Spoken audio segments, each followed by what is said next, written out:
Sound আছে ছবি নাই। অনেকেরই কিন্তু আপনাদের এলইডি টিভিতে এই ধরনের সমস্যা হয়ে থাকে। তো এই ধরনের সমস্যা হলে কিভাবে ঠিক করবেন সেই বিষয়টা আমি আপনাদেরকে বলি। অনেকে মনে করেন যে ব্যাকলাইট খারাপ হয়ে গেছে, কিন্তু সেটা না। ব্যাকলাইট যদি খারাপ হয়ে যায়, খেয়াল করে দেখুন, টুক্কা দিলে কিন্তু ব্যাকলাইটটা জ্বলে, তার মানে ব্যাকলাইটটা ভালো আছে, ডিসপ্লে থেকে প্রবলেম।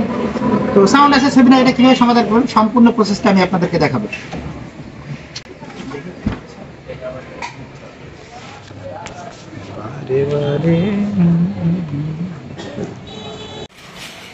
ये হচ্ছে তো এই সিনেমাটিক হয় নাই, দেখবেন আসলে কাজটি কিভাবে করি সম্পূর্ণ প্রসেসটি আমি আপনাদেরকে দেখাবো। তো এর জন্য সর্বপ্রথম আমাদের যে কাজটা করতে হবে, ব্যাকপার্টটা খুলে নিতে হবে। তো খুলে নেওয়ার পরে কিভাবে কাজটা করি সম্পূর্ণ প্রসেসটি আমি আপনাদেরকে দেখাচ্ছি।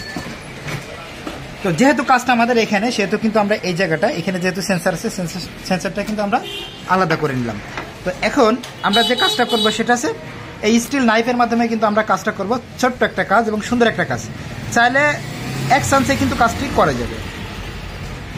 তো কাজটি করার আগে কিছু মেজারমেন্ট আমি আপনাদেরকে দেখাবো যে আসলে সমস্যাটা আসলে কোথায়। যেহেতু ব্ল্যাঙ্ক স্ক্রিনের কিন্তু কিছু কারণ থাকে। তো তার মধ্যে যে কারণ সেটা আমি আপনাদেরকে দেখাবো।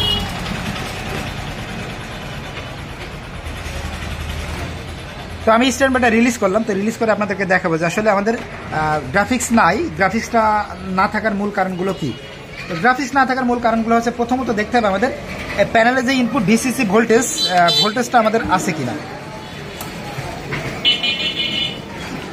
তো গ্রাউন্ডটা ধরলাম। তো গ্রাউন্ডটা ধরার পরে আমি দেখুন এই যে ফিউজ, এই ফিউজে আমাদের 12 ভোল্ট থাকতে হবে।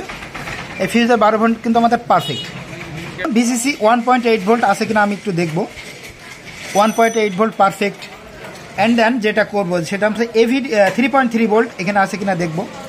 3.2, তার মানে 3.2 পারফেক্ট। এখন দেখবো আমাদের এভিডিটি ভোল্টেজ আছে কিনা। নিশ্চয়ই এভিডিটি ভোল্টেজ নাই, কারণ এভিডিটি ভোল্টেজ থাকলে অবশ্যই আমাদের গ্রাফিক্সটা আসতো। তো এটা হচ্ছে এভিডিটি নাই।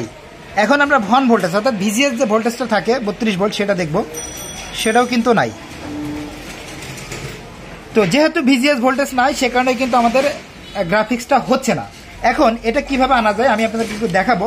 এখানে আমাদের কিন্তু সিকেবি লাইন আছে, এই যে এখানে এবং এইখানে, অর্থাৎ বাম পাশে এবং ডান পাশে কিন্তু সিকেবি লাইন আছে। তো সর্বপ্রথম আমরা যে কাজটা করবো, বাম পাশে যে সিকেবি লাইন সেটা কিন্তু আমরা একদম কেটে দেবো। কেটে দিয়ে দেখবো যে আমাদের ভিজিএস ভোল্টেজটা আসে কিনা। এটা এমনভাবে কাটবেন যাতে কোনো রকম এখানে ক্ষতিগ্রস্ত না হয়, কারণ এ পাশে যদি না হয় সেক্ষেত্রে কিন্তু আবার আমাদেরকে এটা কিন্তু জয়েন করতে হবে। তো এটা কাটার প্রসেসটা খুব সহজ। এই যে আমি আপনাদেরকে দেখাচ্ছি, এই যে কাটা কিন্তু হয়ে গেছে। এই যে দেখুন কাটা কিন্তু হয়ে গেছে। একটু জুম করে দেখবো। এই যে দেখুন সুন্দর করে কিন্তু আমাদের এই একটা লাইন এবং এই একটা লাইন সুন্দর করে কিন্তু কেটে দিয়েছি। এখানে কিন্তু কোনো ঝামেলা হয় নাই।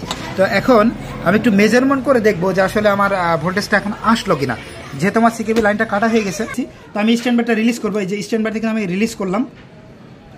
তো রিলিজ করা হয়ে গেছে। এই যে ব্যাকলাইট কিন্তু জ্বলে গেছে। আমি একটু মেজারমেন্ট করে দেখাবো যে আসলে আমার ভন ভোল্টেজটা আছে কিনা। দেখুন এই যে দেখুন ডিসি কিন্তু 32 ভোল্ট চলে এসেছে, তার মানে আমার ভিজিএস ভোল্টেজটা একদম পারফেক্ট। এভিডিডি যেটা বলছিলাম যে এভিডিডি 15 ভোল্ট, দেখুন এই যে এভিডিডি 15 ভোল্ট কিন্তু আমার চলে আসবে। এই দেখুন 13 ভোল্ট, তার মানে অবশ্যই আমার গ্রাফিক্সটা হয়ে গেছে। তো আমি একটু স্ক্রিনটা আপনাদেরকে দেখাবো যে আসলে আমার কাজটা পারফেক্টলি কতদূর হলো। দেখুন এই যে একদম পারফেক্টলি কিন্তু আমাদের স্ক্রিনটা চলে আসছে। তো আশা করি আপনারা বুঝতে পেরেছেন। তো সবাইকে অনেক অনেক ধন্যবাদ। সবাই ভালো থাকবেন, সুস্থ থাকবেন। আসসালামু আলাইকুম।